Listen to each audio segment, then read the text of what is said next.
5, 4, 3, 2, 1, go. Welcome to the China Jedi podcast, shining humor, love, and light on Chinese life. For those living, working, or traveling in China, or interested in learning about Chinese culture, expat life, and foreigners' perceptions. May the smile be with you. My eyes are clear, cleared on the mist in the cloudy morning. China Jedi legal disclaimer. Please listen carefully. What you hear on this pod may or not be the truth, may or not be funny, rude, or downright stupid. If statements are made by certain individuals from the human race that go against your preconceptions, conceptions, postconceptions, and selections, faith, tastes, or personal philosophies, please take it with a light-hearted sigh and slight shrug of the shoulder. Hold your head up high, knowing that you are a better person than they are, and that one day the force will strike down on them with great vengeance of furious laughter and unconditional frivolous forgiveness. Ting ba dong, you got it all wrong. The things that I've been saying, you've been listening to the wrong side. We're back, listeners, with another jam-packed China Jedi show with myself, Chris J. Bradshaw, and Josh Summers over the water. Hello. Hello, sir. And how is the morning for you? Oh, it's wonderfully wonderful. The sun is shining, and we've got some good information to give to our listeners, haven't we?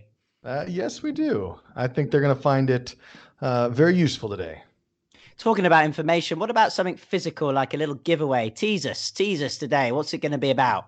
Oh, yeah. Today we're going to be talking about a little bit about luggage and packing, and the giveaway today is going to have to do with that. And this is like a physical product. This isn't anything digital. This is something that you can actually hold and touch and feel and use. And it's something that, as a matter of fact, I will be using the day after tomorrow personally as I jump on a plane. So that's your little promo. Okay, well, first of all the things that we've been giving away have been nice and physical that you can touch and use, haven't they? That's the first thing. So yeah, well, I mean, a Skritter, an accountant Skritter is not. Come on, it's digital. Yeah, and that's a hell of a lot of money for not having much physical value, though. That Skritter one, that's for sure. That is true. And this prize, you'll be using it. Does that mean the listener will get the second-hand version, or will they get the new one? I don't know which one's more valuable. That's a good point. I could put in some of my used clothes and just send it along with that. But no, I will give the new one. I swore to my wife that I would give the new one, so that's what I'll do. Okay, wonderful. It sounds like a suitcase or something. Anyway, I'll have to see. End of the show. Look forward to that, Josh. Okay, quote of the week time. Inspiration. Yes, we need it, do we not? Yes, we do. May the games begin. This one is from someone anonymous, unless their name is Anon, but I'm thinking that's anonymous. Here we go. Everyone comes with baggage. Find someone who loves you enough to help you unpack. I like that.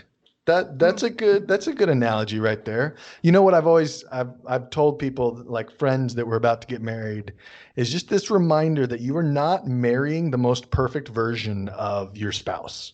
And sometimes I think we get to this point, especially heading up to this wedding, where it's like it's this glorious moment, and at that point everything's downhill from there. But everybody has their baggage. And even me, Chris, I know you may not believe that, but I came with my own baggage when I got married. Well, yeah, I mean, we don't need to talk about that today, Mr. Summers, but one more time. Everyone, I'm just trying to dissect this myself. Everyone comes with baggage. Find someone who loves you enough to help you unpack. Yes. Okay. Yeah. Got it. Yeah. To be honest, when I go away on holiday and I come back, I'm one of those people that like to unpack straight away.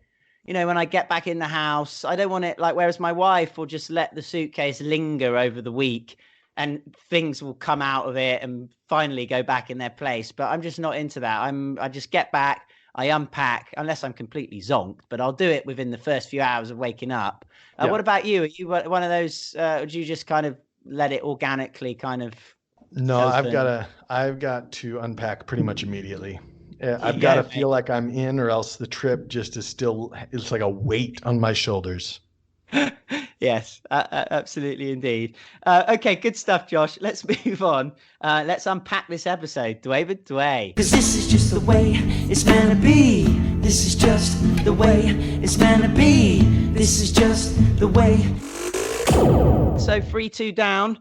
I've got some work to do here. I can't go 2 down. I can't make it 4-2. So let's hope the listeners have been kind to me today and given you a difficult one. Here we go then. You've got to work out if this is true or false. And at the end of the show, we'll let you know the answers. In the Mao era, so obviously Chairman Mao, when he was the leader of the party, in the Mao era, sewing machines were regarded as one of the free bigs, along with a suitcase and bicycle. Oh, okay. People placed their names on waiting lists for years to get them and took out loans from the factories where they worked to help pay for them. So one more time, in the Mao era, sewing machines were regarded as one of the free bigs, along with a suitcase and bicycle. People placed their names on waiting lists for years to get them and took out loans from the factories where they worked to help pay for them. Josh, my gosh, how things have changed.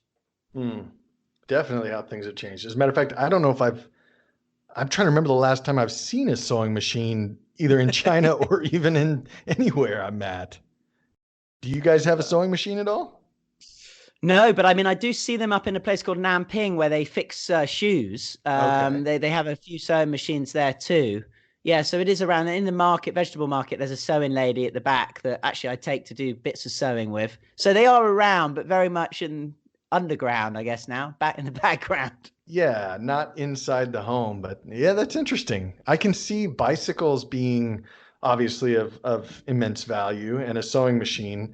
And I'm curious about the suitcase though. Suitcase, yeah, that is. Maybe they put that in because of the baggage thing. I'm just thinking, looking at my notes. Got to be careful though. They really like to twist things around, these researchers. By the way, Josh, sneaky. If you do have if you unfortunately ripped your pink and salmon top one day and it needed sewing, where would you go to do that? Would you do it yourself? Would you get your wife to do it, or would you go and buy a new one? So this is just a secret between you and me, Chris. Wow, actually, oh yeah, I forgot they're there. I have a second pink and salmon shirt under this one, so I really just rip it off and I'm good to go. But that's just between you and me, okay? Well, you haven't heard of the 3 R's, have you? Reduce, reuse, and recycle. Anyway, Mr. Summers, think about that, and we'll come back to it later. Hopefully, whatever you choose, you'll get it wrong. Right, China Virgin tip of the week. Listen up. Believe me when I wanted to see you. For this week's China Virgin tip of the week, we're talking about Chinese airlines, and one of the things that it's so hard for me whenever travelers come up to me and say, "Oh, if I had known that the Chinese airlines have luggage weight restrictions that are different than the international, I wouldn't have had to pay for the overage fees." And this happens more often than you realize. So when I come from the US, and I'm curious, I don't know if this is the same for the UK. When I come from the US, I'm going to say this in pounds, we get 50 pounds per piece of luggage, 2 pieces of luggage, which I think translates to like 23 kilograms. Yeah, 23 kilograms, yeah. Is that the same for you when you're flying overseas? Yeah, okay. Absolutely. Yeah, I'm surprised you get 23 because I thought you'd have been on more of a budget, being travel China cheaper guru. You'd have been... This is for another time, another place. But I use a service that sells my extra luggage space. So if I don't use it, I get paid like $150, $200 to have somebody else's luggage in that spot and shipping. That's a good idea. Yeah. So take that, Chris. I am saving money with my luggage. Yeah, and that's not directly for the airline, is it? Or it's someone that... it's an air courier, and really it only works with China, because they're doing a lot of shipping. You know how China is; they love their foreign luxury goods, and the only way you can kind of avoid a lot of the import taxes is to have it brought in by a person. And so there are companies, one in particular that I work with, that will pair you up with items that need to be shipped over, and it seems a little bit of a gray area. It's completely legal. I did it, and like I said, that's for another time. But it worked out well. Okay. But I got to ask this. I'm sorry. What did you bring over for someone? Was it a big ivory tusk or something like that, or or a load of trucks? Okay, so True story. Before I was at the LA airport and they deliver me this package, I open it up and I look through it. Like You I should. yeah, as I should. They gave me a, a manifest of what was in it beforehand, but I got to look through and make sure. And it's all stuff like, a new iPhone. There was a collector's gold coin. There were just these little things that they want to buy it, and it's a lot of like designer shoes and clothes. So it was really just luxury goods that were being shipped over. Oh, interesting. Well, yeah, I'd love to talk about that more at another point. That's really interesting. Something that could be really used for people coming to China, yeah? Oh, absolutely. Yeah. I'm sorry I didn't include that in this episode, but if you guys are looking for anything, I'll just tell you, just do your research on something called Air Mule. That's AIRMULE. There's a couple different services, I'm sure, but that's the one that I used and it worked pretty well. But what we're talking about here with this China version tip, before we go too far off topic here, is that there are different luggage restrictions. So in most domestic flights, you are only allowed 20 kilograms for a checked bag and 5 kilograms for a carry-on. Now the carry-on, that weight limit isn't enforced nearly as much as the checked bag. That is obviously very much enforced like it is anywhere in the world. But 20 kilograms is significantly less than 23 kilograms, which if you packed your bag full coming over to China, then you're going to have to offload something. And so what I usually recommend for people is if you're going to be doing any flying within China, let's say you're on a trip, you're traveling out to China, just pack for the 20 kilogram limit and go around with that. First of all, you don't need a massive 50-pound, 23 kilogram bag full of stuff. If you're doing that, I think you might be packing incorrectly, but that's my personal opinion. But if you can, just max yourself out at 20, so that way you're not having to shuffle, clothing into your carry-on or something like that in order to make the weight limit. Yeah. There's nothing worse, is there, when you get to the airport and you've got to do some juggling. I'm sure I remember one time I was coming over from London Heathrow to Hong Kong and I was over. I think it was about 26, Josh, to be honest. It was a bit silly. But then that's when I was moving out here. And I literally had to, lucky it was cold in England, I had a suit on. I literally had to wear 5 shirts. And I was stuffing things in my pockets, so I could walk through with them, right? And I felt like Michelin Man. When I got into the aeroplane, I could hardly go through the aisles. And when I sat down next to the person, I spent 10 minutes taking everything off and putting it up in my luggage holder. It's a classic. But I got it in the end and I didn't have to pay. So, there's a will, there's a way. Are you basically saying that my joke of wearing 2 shirts and ripping one of them off is your reality? Is that right? Yeah, I didn't rip them off. I carefully took them off so I could use them again, Josh. But yes, but good stuff there. Luggage restrictions, something that many of us may not think about. Don't get stung is basically what we're saying. Stick to 20, yeah? Yep, that's it's a good rule of thumb to just stick to that 20 and don't let yourself go over. Yeah, and also here's another one. Get to the airport early. I never seem to be able to do it when I'm with my wife, because that period before, nice and relaxed, you're not stressed. You can take your luggage up to one of the airlines and put it on the weighing scale and just see what's going on before you go and check in, right? Yep, absolutely. Okay, right. Let's fly on. Sorry, ting ba dong topic time. Ting ba dong, you got it all wrong. The things that I've been saying, you'll be listening to the wrong song. Ting Budong. Okay, for Ting Budong, we are landing into the topic. Hey, get that landing into the topic of travel packing. Now, this isn't China per se, but I wanted to have a little fun with this. I wanted to, this is you and me, just kind of throwing out ideas. I wrote an article on this, the 5 things that I pack that I think most people would find different or unusual. And everybody has their own things. Like whenever I wrote the article, I got a bunch of emails from people that were like, well, I do this and I do this. And I was just shocked the different things. So I'll share with you a couple of mine. And Chris, I'd love to hear maybe what are some of the weird or odd, interesting things that you pack when you're traveling. All right. So I'll start us off. One of the things, because I'm a huge coffee, I love having coffee, and there's great places to have coffee in China, but sometimes in the places that I love to travel. So I like to go out in kind of the rural areas. They don't have a good coffee shop. And so I actually carry with me, believe it or not, a portable espresso maker. It's about the size of maybe about 6 or 7 inches long. It's a kind of a heavy duty thing. It's not too heavy though, but yeah, I can make a cup of espresso, just a little cup of espresso in a matter of 2 or 3 minutes, and it tastes really good. Is that the like the little metal one? Yeah, the cafetiere, the Italian. You put it in. Well, steam it. Kind of no, it's not the same as like say a French press. What I'm literally doing, it's like a bike pump. So at the end of it, I pump it up to add pressure, and then I put in the grounds, and then I press a button. Well, I mean, after I've heated the water and put the water in, I press a button, and that water is forced through the grounds to create an espresso, just like you would make an espresso, and it makes a really good game-changing travel espresso for the coffee addict. I'm wondering if the listeners are thinking this might be the giveaway for today. We'll have to see. Eh? Right. Don't think you give away that.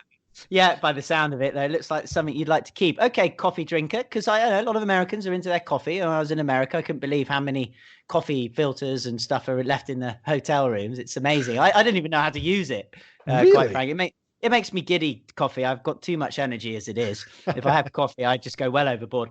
Okay, one from me then. I have to say I'm pretty simple down the line, kind of a traveler, basic, back to basics for me, because a lot of the places I go, you can get a lot of stuff there, right? And so it also with kids now, Josh, a lot of the space of my suitcase or my bag is taken up with kids stuff. But if I'm thinking about myself, which I sadly don't do much anymore as a parent, but parents out there know exactly what I'm talking about. I will go with it's not strange, but I like to take my penknife with me. Really? Yeah, like not just a knife, listeners. It has a corkscrew and it's got a toothpick and a pen in it. A little Swiss Army knife. Okay, and they let you on with that? Oh, I knew you'd ask me that. So I put it in the checked-in luggage. Okay. So you can't keep it in the hand luggage. But saying that, Josh, last time when we went somewhere to Bali, and we went through the Macau border from China, they did actually say, I can't take it through. And I was like, well, yeah, come on. I mean, it's in my check. It's going to be in my checked luggage. It's just in case I get stranded on an island somewhere and no one's around, I might need it. And because I had how many kids did I have on me that time? 3 kids, all this stuff. They actually just let me go through. They couldn't be bothered with the rigmarole doing all the paperwork, actually. Nice. You know what I mean? Yeah. So that's my one. I'll chuck that one in, a little Swiss Army knife there. Yeah. Okay. Yeah, I like that. I used to do that a lot more, but I don't like getting mine confiscated. So I've kind of stopped doing that. Okay, another one for me. This is something that's rather new, but it has been a game changer for me, especially as I travel with my wife, and I'll explain to you. A lot of times we travel and I don't want to have 2 different suitcases, and so we pack in just one suitcase together. No. Oh, I know. It's so sweet, right? Do you have one side and she has the other? I do. But that makes that's natural. That makes natural sense. I don't think that's weird in any way. Goodness.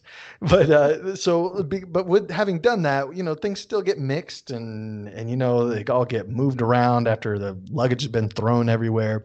So I had a company actually sent me some packing cubes to try, and honestly I was really skeptical because I'm like, I don't need compression, which is what I usually associate with packing cubes. So like big jackets or lots of clothes that I'm trying to compress into a small space.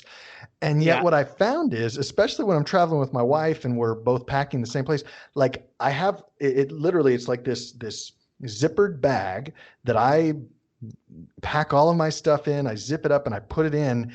And so when we get to the destination, I just pull that bag out, and that it acts as like my little mini luggage suitcase. And I love it. I know it sounds weird, but I absolutely love using these packing cubes. Wow. Okay. Can you visualize what I'm talking about at all? Yeah, it's like I have a picture of one up here because I'm like, what the hell is Summers talking about? And it's literally it's like a wash bag.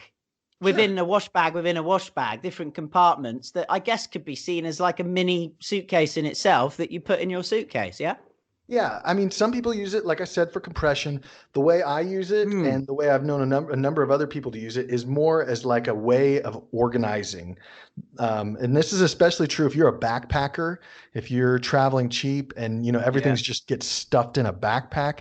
It's so much easier to know and to keep things organized if you have these packing cubes that keep it, just everything that you want in certain bags that are zipped up together. I I just thinking when I went backpacking in India when I finished school, I don't know, I was 20 or something. I had this small kind of backpack, and half of my backpack, because it didn't have all these compartments that you use, Summers. Half of my backpack was cassette tapes. Oh Can my you God. believe it? Cassette tapes of the I Walkman. think you I just remember aged yourself, squeezing. Sir Bradshaw. I remember squeezing them into the bag. It's just unbelievable, isn't it? How things have changed. But anyway, I've still got some of those tapes actually. Not that I can play them anymore. No tape player. Moving on then. What about me? One for me. So you got packing cubes. Mhm. You weirdo. I'm going to go with. I like to take my audio mic now, my Zoom mic. Being a podcaster, because it's small and you Mhm. never know what interesting people you'll meet. I'm all about these audio kind of memories that podcasts can create for us. I think it's wonderful because I know everyone that I do podcasts with in 20 years, if I send them the link, they'll go, "Oh, yeah, I'm so glad we did that. That time when you pestered me to come on." So I Yeah, just think it's a wonderful thing to take around. that's pretty. So, like, is it one of those small, like H1 Zoom H1s? Yeah, H2N Zoom H2. Okay. microphone from Japan. But saying that, Josh, nowadays you've got your phone, haven't you? Yeah, I Phones know. pretty much pick up that thing. So maybe that's a bit like my tapes. Maybe I should stop using the space for that now. I don't know. Yeah. I see. I went to school for audio engineering, believe it or not, and or at least portion of what I was doing. And there is a definite difference between the microphone on your phone and a Mm. Zoom microphone. So if you're looking for good quality, then you're still doing well with that Zoom microphone. Yeah, and that would be a nice giveaway. I wonder if that's going to be it today, listeners. Ooh. I'll Zoom microphone. Ooh, really stepping up here. Now, Josh, have you got another one to give a minute? Sure, I've got a couple more. I'm trying to think what would be more appropriate because as a one of the Right. ones that I listed was TSA pre-check, but I think that really only applies to Americans. It's like a way to get through security faster in the United States, but it doesn't help you if you're in China, and it doesn't help you if you're in the UK. So I think I'll TS, hang on. So hang on. The less clothes is one of the tips not to wear too many clothes. Does that get you through security quicker? no, no. Yeah, I'm sure. If you went through naked, you wouldn't have to take anything off. That is true. No, Right. a Okay. pre-check for if you're in America, a pre-check allows you to go through without taking off your belt and your shoes and everything Oh, else. I It's like see. you Right. have to apply and be um, I guess approved Inspected. as a known person that doesn't have any, record, a criminal record or anything like that. And so you get to go through a line that is much faster and much better, not as invasive, as TSA tends to get known for, patting you down and doing all that stuff. Man. Okay, that's mad. Okay, give us another one then. All right. Well, one of the things that I'm a photographer, right? Mm. And so one of the things that I like to do is obviously taking pictures wherever I go, and that applies to both my phone or with a big DSLR camera. The problem that I've run into in the past is that if I'm traveling out and about, let's say I fill up my camera, SD card or something like that, I have to have my computer with me to then upload all of those photos and back them up or to just to erase the card in order to use that more of the card, right? And in some cases that's okay, but a lot of cases I don't want to be bringing my laptop every single place I go. And so I've got this little device. I could show it to you right now. It's about yay big, so it's about the size of a deck of cards, Yeah. where I can plug in a what would you call it, a backup hard drive, and Okay. it basically acts as a computer that can, without having to have my computer around, I'm able to back up all of my photos Wow, to to the bank it. hard drive, and it just uses my phone as an interface so that I can then, get all of those files backed up onto the hard drive, and then I feel safe knowing that, I can delete those files, and I don't have to be carrying around my phone. So the one that I use, I think it's, what is it called, a Rav Power File Hub. It works as even for some of those old school China hotels that don't have Wi-Fi, they just have wired connections. You can literally connect up the Ethernet cable, however you say that, and it will broadcast Wi-Fi in your hotel room. So it can act as like a Wi-Fi broadcast point. So it's got a number of different uses. My favorite being able to, as a photographer, download all of my files without carrying around my computer. Does that make sense? Yeah, no, it does. Yeah, I haven't heard of that before, but it makes perfect sense that should be around. Not too much technical stuff there. So yeah, wonderful, Josh. Okay, that's your another unusual thing that you like to that you like to pack. Yeah, wonderful. Maybe that's the giveaway, listeners. God, he really is ramping this up. I got to give you this. This is quite funny. So they asked a load of Brits, me being a Brit, what's like your most unusual item that you take on holiday? And here's the top 25. I just got to tell you this, brilliant. At the top, tea bags, because we like to have a good cup of tea. Yeah. Okay. Right. Then we got a notebook. Nothing too unusual there. I mean, a good notebook. When you're on holiday, you think about things. Number 3, an umbrella, because we're so used to it raining, I guess. Then we got biscuits, because of course biscuits go with the tea. Then we have a torch. Everyone needs a torch, because you just never know where you could be in the dark. A bath sponge. You bring your own bath sponge? Apparently so, according to the Brits. A mug. I love this tea thing. A mug to go with the biscuits and tea bag. And then, this is disgusting. A pot noodle. Who takes a pot noodle with them on holiday? Unbelievable. You know those plastic things with the fake noodles in? Okay, no. Sorry. You're going to have to back up. I'm an American speaking American English here, and what you just said makes absolutely no sense to me. What did you say? A pot noodle is like those, you buy, a lot of the Chinese students use them. You go in and there's that plastic pot you buy in the shop. You open the lid and inside is a dried load of noodles with chemicals. You pour hot water on it and then there's a sachet to add some fake flavoring. You let it set for 5 minutes, whisk it around with a chopstick, and you've got noodles in a pot. Yeah, you know what I mean. Ramen noodles is what we would call that. Okay. Ramen noodles. Okay, I've never heard like, are you saying pop or pot? P-O-T. Pot is in the stuff we used to smoke. Sorry, pot. we're saying pot noodles. Sorry. Pot noodle, yeah. Oh, Mr. Summers, I hope you get some striking reviews. Oh, I'm learning so much. Yeah, good stuff. So pot noodles from the Brits. Number 9, cutlery. Yeah, maybe if you're going to China and they think everything's chopsticks, take your cutlery. Salt and pepper shakers, Josh. Yeah, really? To add a bit of salt and pepper. Shopping vouchers. I think we just move on from that. Cheese. Oh, this is ridiculous. A kite. Well, it could be windy. Get your kite out. Picture of pets. If you're a home lover, an animal lover, you might miss them. Toilet cleaner. Well, it depends where you're going. Into the outback, you may need some toilet cleaner. Pencil sharpener to use for the notebook. Remote control car. Well, maybe people will be taking drones on holiday soon. I don't know. Remote control car comes to mind. I've brought mine before. Now, if you don't know what a pot noodle is, I don't think you're going to know what this is. Number 19, pie in tin. A pie in tin. You know what that is? I mean, I'm literally thinking about like an apple pie, like in a. So no, I mean, what is it? It wouldn't be an apple pie. It would probably be something savory, like a savory pie, a meat pie or something, a steak and kidney pie in a can or in a pot, in a tin, basically, that you open up and there you got your pie. Because I guess being British, we like our pies. Right, moisturizing socks. I never even knew you could get moisturizing socks. I bet you got a pair of those. Maybe that's the giveaway, is moisturizing socks. Yeah, that's your kind of thing. Pink salmon moisturizing socks from Summers. This is a good one, Josh. Maybe like this, toilet seat covers, because people are a bit particular about that. In China, of course, a lot of potloos, so you won't need a cover. You just need some sturdy feet. Union Jack flag. Oh dear, move on. A stapler.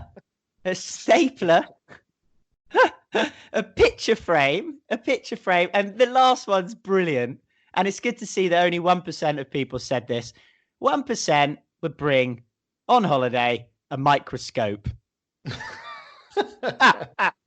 Okay. That's crazy. You know, of the things that you said, one of the things that it did come to mind, I do bring hand sanitizer. And the reason is Yes. because I can't find that easily in China.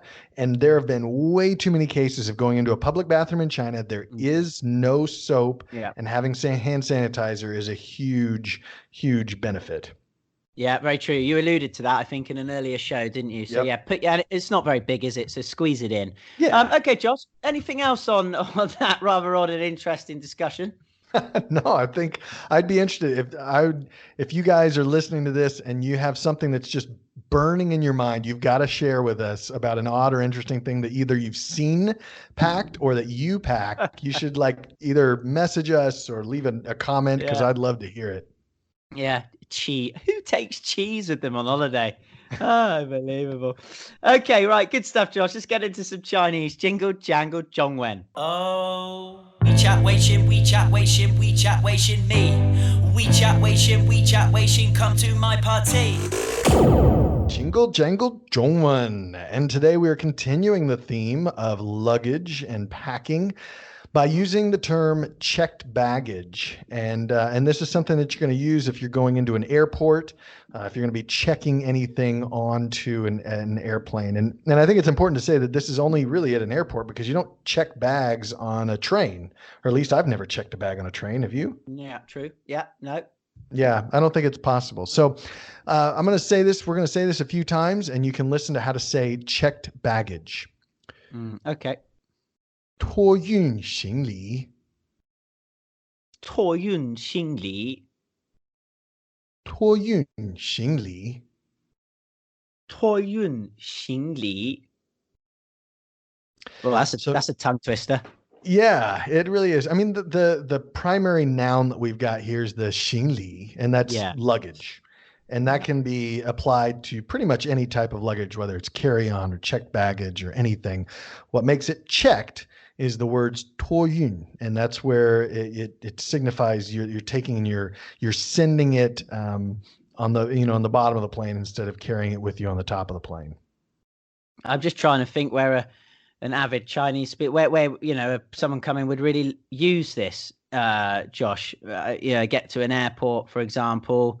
Where would they really have to say 托运行李? I guess it's building up your vocab. Are you saying that you don't like my jingle jangle zhongwen this week? Is that what you're saying, Chris? Okay, I get it. I think you've just said it in a nutshell. Don't pack that when you come over, will you? So here's the deal: is that a lot of Chinese airports have changed just slightly, and it's an interesting change that I haven't seen elsewhere in the world, and at least in my travels so far. And that is, after you've checked your bag and you've got your tickets, you're not done yet. You literally have to go and make sure that your bag hasn't, because it goes through a scanner. I've gone through this in Shanghai, in Urumqi. I've gone through this in a couple different airports where they will tell you need to double check your 托运行李. And they're asking you to, so what happens is you go to another kind of location, and if your luggage gets scanned and there's something that they need to check, it gets spit out for these checkers, and then you've got to go in there, show them your ticket, and they look through your checked luggage, and then they'll either verify or tell you can't have that. So there's a lot of times where people are being asked to just, rifle through their checked luggage, and it's not just as simple as, oh, okay, well, that's my checked luggage. I can put anything I want in here and just check it in. Nowadays in the Chinese airports, they're sending it through an X-ray machine, and then a lot of times having you double check and get that taken care of before you go through security. I've never really thought about this before, but of course, when we go to an airport, we put our checked baggage in, don't we, at the desk, and they take it and it goes on that conveyor belt. Then off we go into, through the, what is it, when we give our passports and we have our hand luggage, customs, we have our hand luggage looked at. But of course, meanwhile, what happens to our 托运行李? What happens to it? They obviously do X-ray it somewhere. So what you're saying now is, in China, when you've left that check-in desk and you walk on to customs, you might get flagged up between there and go into customs, or how does that happen? The way that it's worked for me in the past, and again, I don't know if this is every single airport in China or just a few of them, is after I finish checking in my luggage, they immediately send me over to it's Okay. usually to the side, and I have to wait there Like a until Starbucks. yeah. I just have to wait, and there's usually a couple people that are sitting there in front of computer screens, and if my luggage gets spit out, then they have to check it. If I wait for, a couple minutes and it doesn't go, nothing comes out, then I'm usually good to go and I can go through security. But my luggage has been spit out a number of times. Usually it's because I've got, a camera and they got to check to make sure that I don't have, batteries in there or something like that. But yeah, it's a new kind of added step for your 托运行李. 托运行李. Sorry, I'm saying the tones a little bit incorrectly. 托运行李. But Josh, when they've checked it, do they give you a ticket so then you can go into customs to say your 托运行李 has been, verified?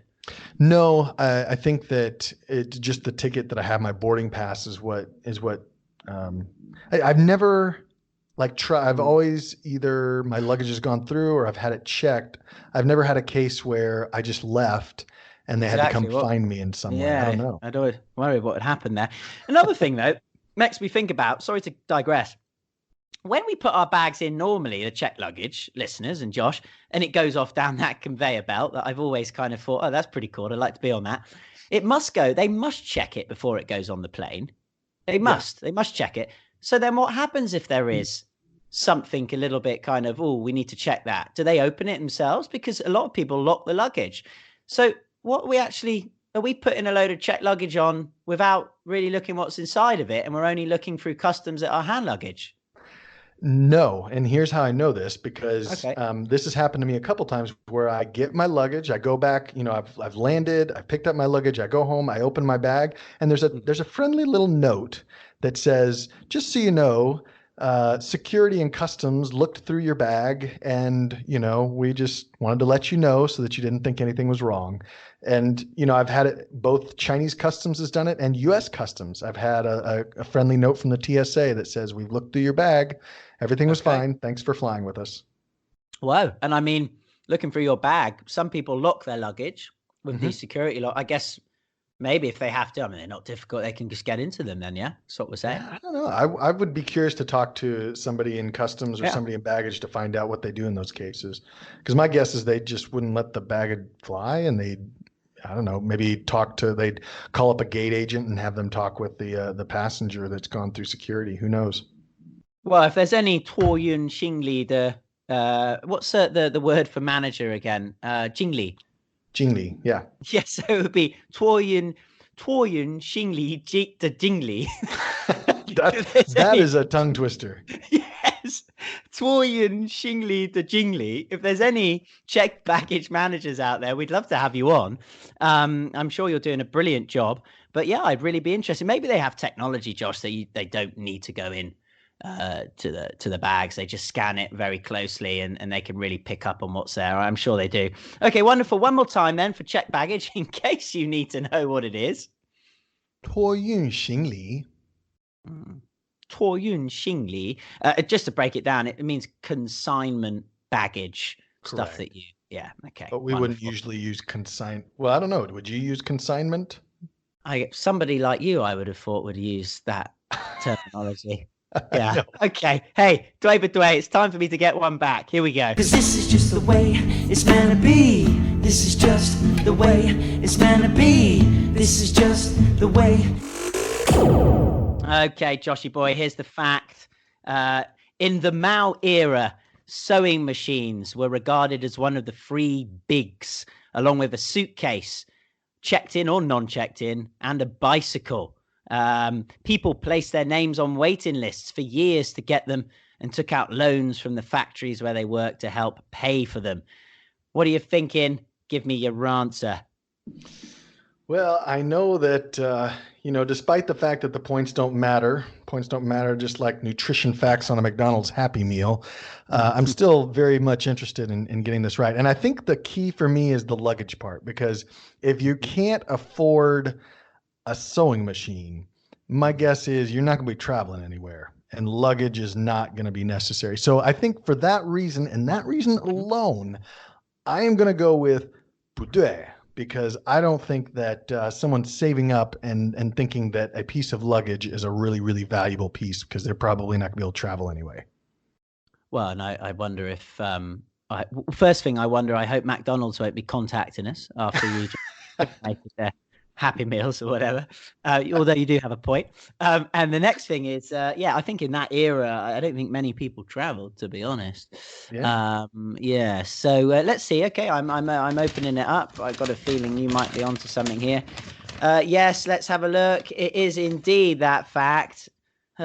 Boot away. Oh dear. Yes, thank you very much. Well, just as a little highlight for that, in the Mao era, sewing machines were regarded as one of the three bigs, along with a wristwatch. Oh, and bicycles. So they slipped in the suitcase instead of a wristwatch. Chinese valued bikes mostly in part because the public bus system, apparently, Josh, was so bad and owning a car was impossible. Many cities had wide bike lanes, just as they do today, ample parking spaces on the sidewalks, and bicycles had the right of way at intersections. I guess a wristwatch was nice to know that you weren't late for work, or you were leaving on time. Yeah, okay. Right, we've controlled that one nicely. Let's get into something a bit more fun. I'm waiting for this. Is it going to be a Zoom microphone? Is it going to be a piece of cheese? What is the giveaway for today? 'Cause it was breaking news. Right from the Red Guest House. Well, the giveaway that we're doing, as you guessed, had to do with your luggage and the fine people over at Paper Signal, which is the company that that sent me the packing cubes that I was talking to you about. They've offered to give away one free set of packing cubes. I think they retail for like $60 US dollars. So this is not a small price here. But these packing cubes are the exact ones that I use. It's 2 packing cubes by Paper Signal, and they really are. I love the organization and the ability to kind of keep things in, their place within my luggage. And so we're going to be sending 2 bags, which is one set worth a value of, I think, $50 or $60 by Paper Signal to one of our listeners. Wow, a his and hers set, yeah? If you want it to be, or it could be a his and still his set. That's up to you too. We're open to all combinations. Wonderful. So this is like me. I knew nothing about these packing cubes. I thought of ice cubes, of course, which wouldn't be too good because they'd melt. But these are different type packing cubes. I've checked them out online. They look pretty cool, actually. I definitely get in the hat for that. So, of course, how to do it? Very easy. All you do after listening to this, you go to the homepage, ChinaJedi.com. You select one of our social media platforms, Stitcher, iTunes, Facebook, whatever. Write us a nice small review, screenshot it, and email it to info@ChinaJedi.com. Josh, that's info@China.com. Listeners, you'll be put into our summer draw, which will be happening August time, and one lucky listener will get a couple of packing cubes. Wow. Quite something. That's exactly right. And it's not just that. This summer draw includes one of the books for everything you need to know before you travel to China from last week. Of course, also the Skritter and then what was the first one? I'm forgetting. It was the one that would look really good on you to cover your face, a pollution mask. Oh, the pollution mask. That's right. Yeah. So, I mean, all of these are options as part of this summer draw that you can be a part of if you leave a review. It's helping not just us, it's helping people in the future that are looking for helpful podcasts about China. And reviews are the absolute best way for them to find that. And that's why we're trying to incentivize that. Really, we want to help you and then help people that, in the future that are looking for a good China podcast. Yeah, excellent stuff. And listeners, again, out there, wherever you are in the world, thank you for listening to us two idiots talk about all things China-based. Thanks again, Josh. You go off and do your packing, and we'll be in touch soon, yeah? That sounds good. I'm looking forward to it. This is China Jedi, people.